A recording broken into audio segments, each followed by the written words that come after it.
नमस्कार, स्वागत है आप सभी का हमारी खास पेशकश में। मैं हूं आपके साथ पूजा कबिया कोमा। मुंबई के समंदर में 2 अक्टूबर की जिस रात को लग्जरी क्रूज पर एनसीबी ने छापा मारा था, उससे जुड़ी अहम जानकारी सामने आई है। जब क्रूज में एनसीबी के अधिकारियों ने अरबाज खान से पूछताछ की कि क्या उसके पास कोई ड्रग्स है, तो उसने बताया था कि उसने अपने जूतों में ड्रग्स छिपा कर रखा हुआ है। एनसीबी ने सवाल किए जाने पर अरबाज मर्चेंट ने खुद अपने जूतों से एक जिप लॉक पाउच निकाला जिसमें चरस था। अरबाज ने स्वीकार किया कि वो आर्यन खान के साथ चरस का सेवन करता है। वो क्रूज पर धमाल मचाने के लिए जा रहे थे। जब एनसीबी अधिकारियों ने आर्यन खान से पूछा तो उसने भी स्वीकार किया कि वो चरस का सेवन करता है और ये चरस क्रूज की यात्रा पर स्मोकिंग के लिए ले जा रहे थे। इस चरस का वजन 6 ग्राम था। दरअसल लग्जरी क्रूज पर छापे की ये डिटेल एनसीबी के पंचनामे के आधार पर है। पंचनामा में वो प्रक्रिया है जिसके जरिए जांच एजेंसी क्राइम सीन से प्रारंभिक रिकॉर्ड और साक्ष्यों को संग्रह करती है। इस दौरान पुलिस या जांच एजेंसी गवाहों के बयान को रिकॉर्ड करती है। पंचनामा तैयार करने के दौरान पुलिस कुछ नागरिकों को लेकर भी जाती है ताकि वो जांच एजेंसी की कार्यवाही के चश्मदीद बन सके। एनसीबी के पंचनामे में 2 पंचों का जिक्र है, किरण गोस्वामी और प्रभाकर रोघेजी सेन। फिलहाल आर्यन खान 5 अन्य आरोपियों के साथ मुंबई की सबसे बड़ी जेल ऑर्थर रोड जेल में है। अब खबर है कि क्रूज पार्टी केस में एनसीबी ने एक और बड़ी रेड की है। क्रूज ड्रग्स पार्टी मामले में नारकोटिक्स कंट्रोल ब्यूरो ने इम्तियाज खत्री के बांद्रा स्थित घर और दफ्तर पर छापा मारा। एनसीबी ने रेड के बाद इम्तियाज खत्री को समन भेजा और पूछताछ के लिए अपने दफ्तर बुलाया है। बताया जा रहा है कि बॉलीवुड से कनेक्शन रखने वाला इम्तियाज खत्री एक बिल्डर है। इम्तियाज बॉलीवुड के कई फिल्मों में पैसा भी लगाता रहा है। एक्टर सुशांत के केस में ड्रग्स कनेक्शन में इम्तियाज खत्री का नाम भी सामने आया था। 2017 में एक वायरल वीडियो में इम्तियाज गोवा में एक फैशन शो के दौरान सुशांत के साथ रैंप पर भी देखा गया था। आर्यन खान की ये गिरफ्तारी सवाल फिर से ताजा कर देती है कि फिल्म जगत में ड्रग्स का प्रचलन आखिर इतना क्यों बढ़ता जा रहा है और क्या अब यही स्टार कल्चर की नई पहचान बन गई है। सब जानते हैं कि मुंबई ऐसी मायानगरी है जहां रात की रंगीनियों में ही हर काले काम को बेखौफ होकर अंजाम दिया जाता है। फिर वो ड्रग्स का नशा हो या फिर उससे बेचने लेने का कारोबार हो या फिर अश्लील फिल्में बनाकर रातों रात करोड़पति बनने का सपना हो। फिल्म अभिनेता सुशांत सिंह की कथित आत्महत्या के आरोप में गिरफ्तार हुई रिया चक्रवर्ती ने उस वक्त ड्रग्स रैकेट का जो खुलासा किया था, उसकी परतें खुलने का सिलसिला अभी थमा नहीं है। ताजी घटना से पता चला कि सिर्फ फिल्म स्टारों का ही नहीं बल्कि उनके बच्चों को भी ड्रग्स के कारोबारियों से बुरी तरह से जकड़ लिया गया है। जाहिर है बेशुमार दौलत इकट्ठा कर लेने का नशा ही अक्सर असली नशे का स्वाद चखने के लिए उन अंधी गलियों की तरफ ले जाता है जहां गुम हो जाने के बाद वापस लौटना बेहद मुश्किल हो जाता है। बड़ा सवाल यह है कि हमारी जांच एजेंसियां उन बड़े गुनाहगारों तक आखिर क्यों नहीं पहुंच पाती जो नशे के असली सौदागर हैं।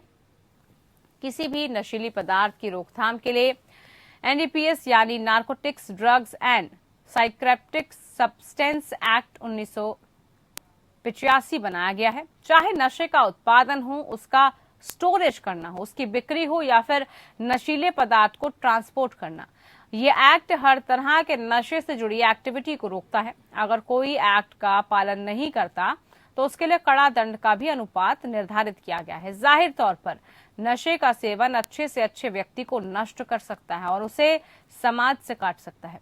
पैसे के नशे में युवा कुछ देर के सुख के लिए नशा करते हैं और फिर इसके आदी हो जाते हैं।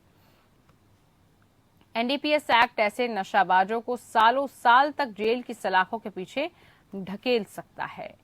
तो ड्रग्स की मायानगरी और आज इसी को लेकर चर्चा कि आखिरकार ये ड्रग्स का कारोबार धड़ल्ले से कैसे चल रहा है, कौन इसमें गुनाहगार हैं जो आज की युवा को भी खराब कर रहे हैं।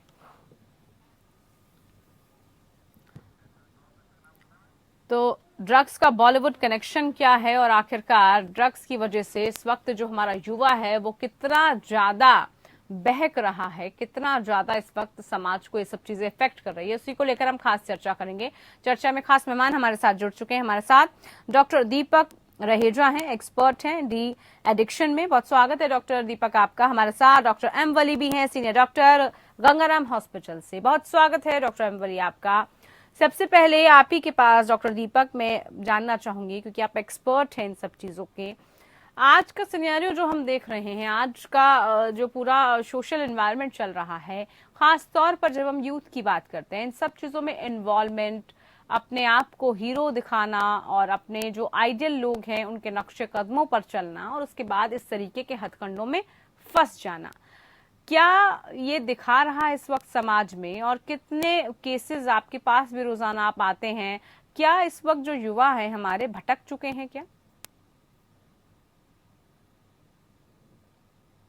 अहम भूमिका बांधी कि आज का जो समाज है, आजकल हमारे जो बच्चे हैं समाज में पल बढ़ रहे हैं, उसमें जिस तरह के चैलेंजेस हैं, जिस तरह का माहौल है, एक समाज का बदलता हुआ ढांचा, अर्बनाइजेशन की होड़, ये दिल मांगे मोर की होड़ में हर व्यक्ति दौड़ता जा रहा है, चाहे वो माँ बाप हैं, चाहे वो समाज के और किरदार हैं। और इस दौड़ में कहीं हम भूल जाते हैं कि ये बहुत जरूरी है कि हम अपने बच्चों के लिए क्या मापदंड छोड़ रहे हैं, हम क्या क्या क्या एग्जाम्पल सेट कर रहे हैं।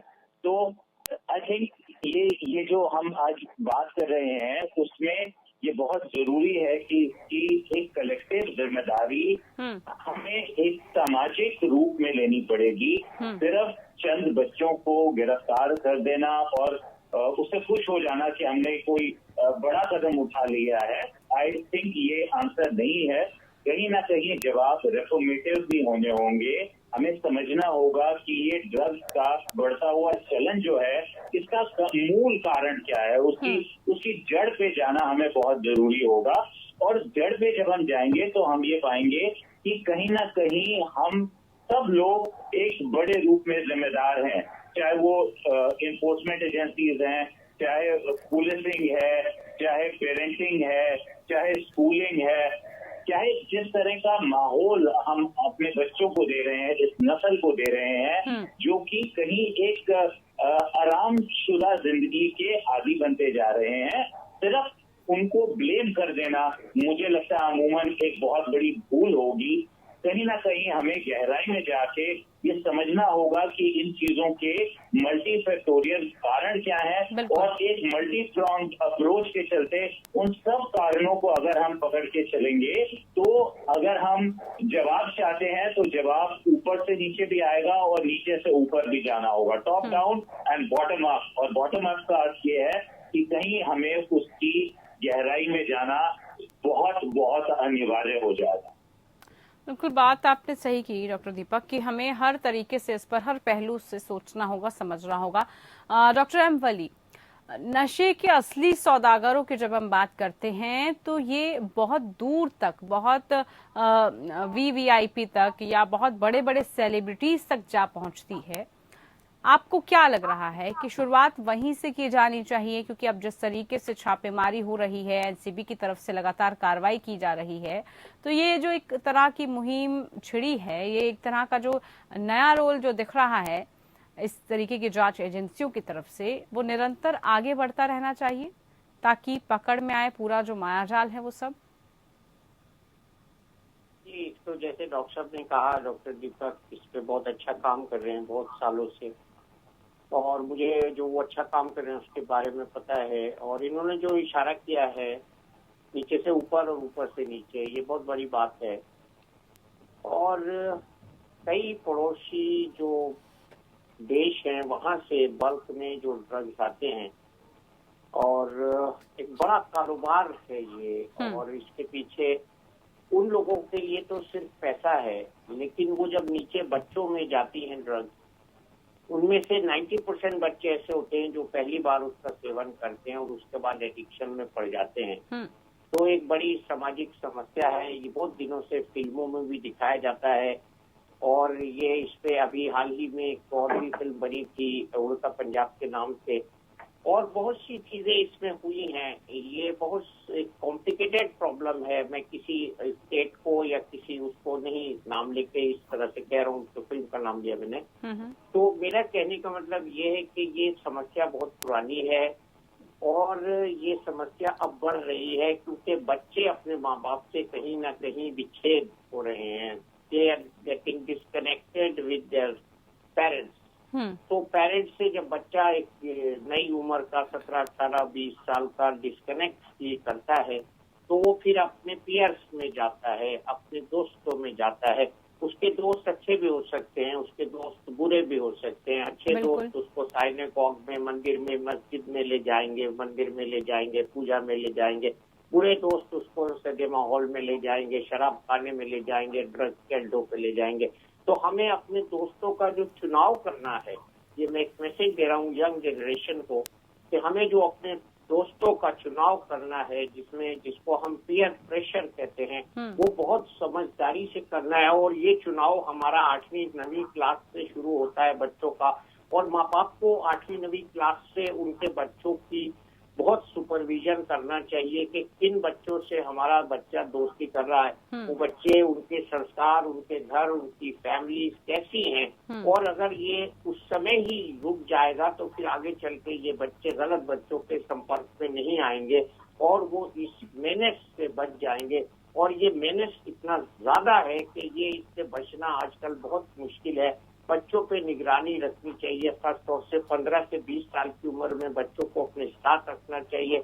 उनको समय हम नहीं दे पा रहे हैं। सबसे बड़ा जो समस्या हो गई है वो न्यूक्लियर फैमिलीज की हो गई है। बच्चों को समय माँ बाप नहीं दे पा रहे हैं। बच्चे झाड़ियों की तरह ग्रो कर रहे हैं और वो बच्चे कहीं ना कहीं खो जाते हैं उस अंधेरी झाड़ी के चक्कर में, उस अंधेरी सुरंग में चले जाते हैं जहाँ से निकलना फिर उनके लिए बहुत मुश्किल हो जाता है। पहले वो चोरी छुपे करते हैं ये काम, और फिर ये बात जब पता चल जाती है वो वहाँ से पॉइंट ऑफ नो रिटर्न हो जाता है। और आज के ये आपका कार्यक्रम जो है, इसके थ्रू यही मैसेज जाना चाहिए कि हमें दोनों तरफ से इस चीज को रोकना पड़ेगा। छोटे स्केल पे जहाँ बच्चों को ड्रग मुहैया कराई जा रही है वहाँ से, और ड्रग मुक्त हमें भारत का सपना जो है देखा है हमने, उसको साकार करना पड़ेगा।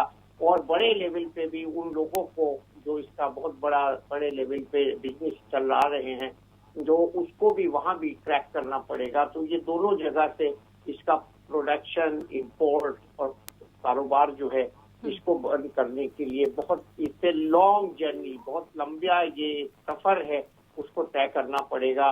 और डॉक्टर दीपक ने जैसे बताया कि ये इसको हमें दोनों तरफ से पकड़ना पड़ेगा, टॉप टू बॉटम, और ये बहुत जरूरी है। हमारी जनरेशन की जनरेशन बिगड़ जाएगी हमारी। बहुत कल ही मैं देख रहा था एक ब्रिटिश एक न्यूज में, इंडियन न्यूज में ब्रिटिश बच्चों को दिखाया गया था कि वो किस तरह से वो क्राइम सीन में एंटर हो जाते हैं। ये वो बहुत बड़ी ये बातें हैं कि ये इससे हमारे समाज को हम कैसे रोकते हैं। हमारे बच्चे बहुत अच्छे होते हैं, बड़े कोमल होते हैं और बड़े फूल की तरह होते हैं। उन बच्चों की हिफाजत करना हम पेरेंट्स का काम है, किसी और का काम नहीं है। सबसे पहले हमको घर पे उनकी जो तरबियत है उसको ठीक रखना पड़ेगा, नहीं तो we will get lost and they will also gate.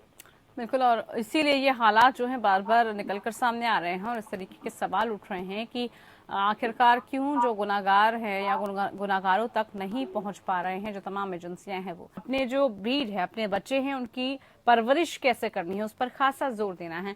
लेकिन यहाँ पर डॉक्टर अंबली, ये भी जरा समझने वाली बात है कि जो हमारी बड़ी बड़ी जांच एजेंसियां हैं वो उन बड़े गुनाहगारों तक क्यों नहीं पहुंच पाती, या फिर पहुंचने के बाद फिर चीजें एकदम से सॉर्ट आउट होने लग जाती हैं, फिर लगता है जैसे कुछ हुआ ही नहीं है।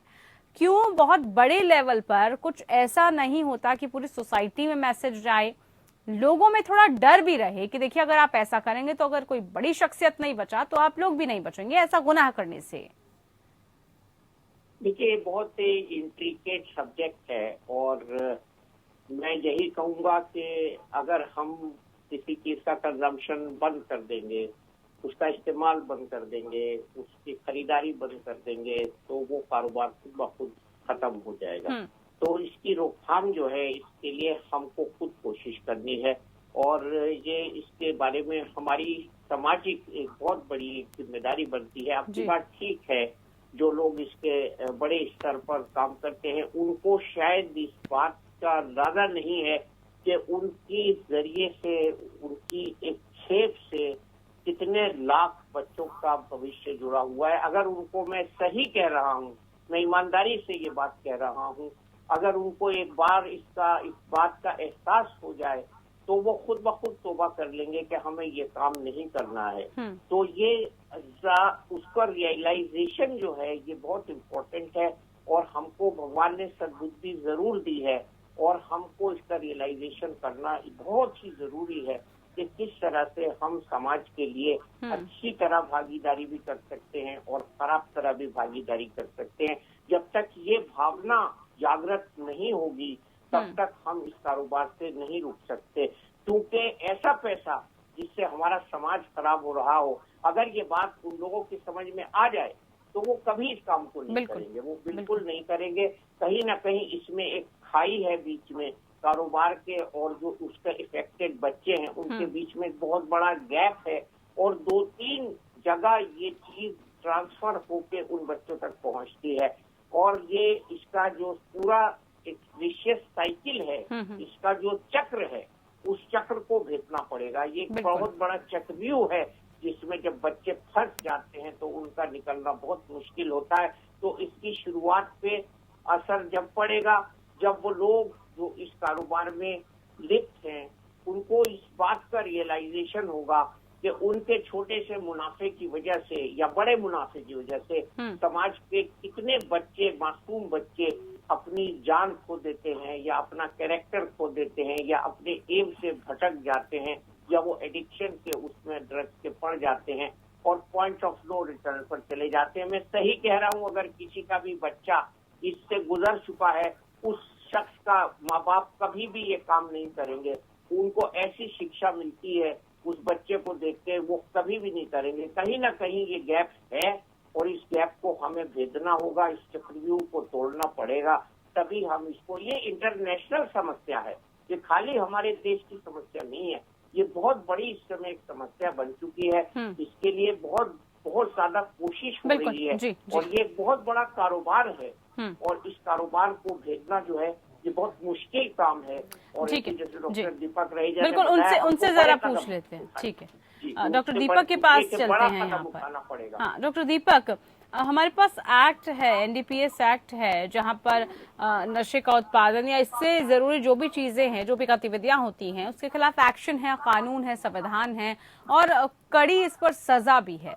उसके बावजूद भी रोक नहीं लग पा रही है, चीजों की बिक्री होती है, ट्रांसपोर्ट हो रहा है, स्टोरेज हो रहा है, मतलब सब कुछ हो रहा है। इतना जो स्ट्रांग है लॉ, उसके बावजूद भी कहाँ खामी लग रही है आपको? कैसे इन सब चीजों को दूर या ठीक किए जाने की जरूरत है?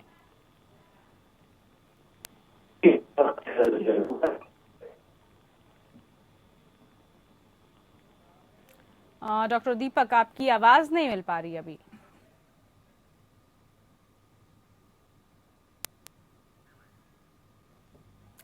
आवाज आपकी शायद नहीं है हमारी, कोई टेक्निकल इश्यू? जी डॉक्टर दीपक, बात जारी कर सकते हैं, बोलिए।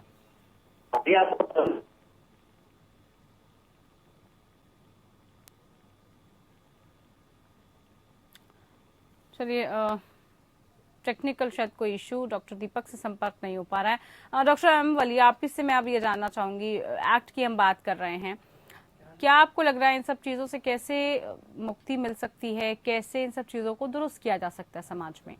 कानून का डर अपनी जगह बिल्कुल ठीक है, लेकिन कहीं न कहीं ये बच्चे जब उससे एक्सपोज होते हैं वहाँ पे कोई बैरियर नहीं है। तो मैं तो ये कहूंगा कि अपने माल को अगर आप बचाते नहीं रखेंगे तो फिर ये हल्ला करने का क्या फायदा है कि चोरी हो गई। आपको तो बचपन में ये बताया गया है कि आप अपनी जेब की हिफाजत खुद करिए, अपने माल की हिफाजत खुद करिए, अपने बच्चों की हिफाजत करनी पड़ेगी, या फिर बच्चे मत करिए। अगर आपने बच्चे किए हैं तो उनको अपने दिल से लगा के रखिए, उनके पास रहिए, उनको अच्छे संस्कार दीजिए, और अगर आपने उनको एक बार अच्छे संस्कार दे दिए और वो 25 साल की उम्र पार कर गए, फिर वो गलत रास्ते पर नहीं जाएंगे। मेरा ये पर्सनली ये मानना है। मगर ये एक मुश्किल चीज है, बच्चों को 18, 19, 20, 21, 22, 25 साल तक बहुत बड़ी निगरानी में रखना पड़ेगा, उनको अच्छे संस्कार देने पड़ेंगे, बचपन में उनकी तरबियत अच्छी करनी पड़ेगी, उनको धर्म से जोड़ना, कहीं ना कहीं धर्म से भी जोड़ना पड़ेगा, उनको धार्मिक बनाना पड़ेगा।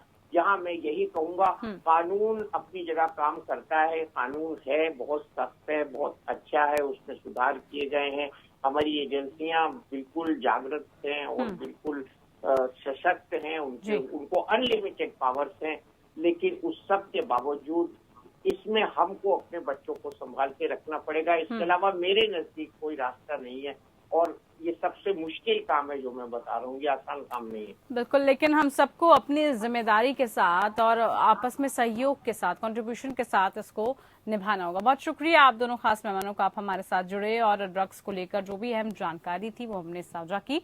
फिलहाल के लिए आज के इस खास पेशकश में इतना ही। आप बने रहिए एपीएन के साथ। नमस्कार।